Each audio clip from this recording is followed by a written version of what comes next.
this is the Galaxy S10, and I'm sure you've seen the videos on the bigger Plus model, but I figured I'd give you all my take on the smaller S10. So let's start with a new hole punch display. The single cutout on the S10 isn't that bad, to be quite honest. I actually prefer this look over the iPhone's notch. Watching videos or just regularly using the phone, you don't really notice it after a few hours or so. And that's my take on the hole punch display. Now, the overall screen quality on the S10 is just amazing. Everything is really well balanced, it's super bright, and out of the box it's using this natural display setting, so colors aren't as saturated, but you can obviously change that to vivid if you prefer a more colorful, more saturated looking display.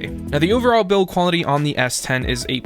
It doesn't really feel all that different from any of the previous Galaxy S or Note lineup in the past couple of years. It definitely feels familiar in hand, especially if you've used a Samsung device before. But I think one of the cooler things that Samsung did with the S10 lineup are the color choices. You've seen all the videos on the white S10 Pluses, so I wanted to change things up a bit and decided to pick up the Flamingo pink version, and to be quite honest, this video just doesn't do it justice. It's a lot louder and brighter in person. It's really hard to capture how beautiful this phone is. Now, I'm not sure if I'm the only one who thinks Samsung phones are slippery and a fingerprint magnet, but shout out to Dbrand, our channel sponsor, for sending me their new Swarm skin for the S10. It really helps me grip the phone better when using it one-handed, plus you get this two-tone look which gives the S10 this unique color scheme. If you want to get a skin like this, make sure to check out the link in the description below.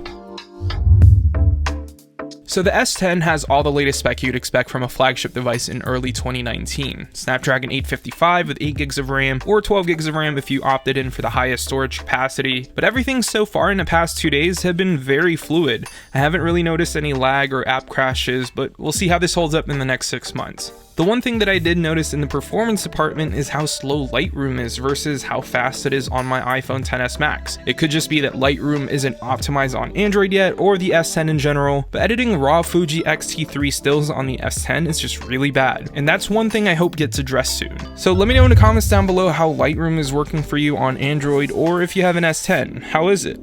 So speaking of software, One UI on the S10 is great. I'm a big fan of the simplistic, more streamlined look. I don't really think there's anything I hate about this software, so that's where I stand on that department.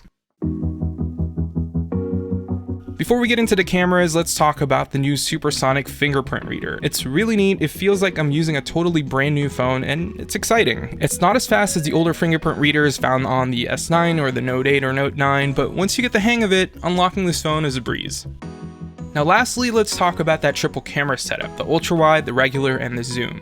It's really hard to critique flagship smartphone camera nowadays because mostly every flagship Android device that came out in 2018 have really good cameras. In my opinion, this is Samsung's best camera setup. Photos are sharp and contrasty, although sometimes a bit overexposed, but there's still that Samsung overprocessing that I've talked about in previous years that sometimes smudges or smooths out the images a little bit too much, but it's definitely one of the best cameras that Samsung has to offer. The live focus effects are really neat. The ultra wide is really cool, great for architectural photos, but the rest of the setup are all very familiar.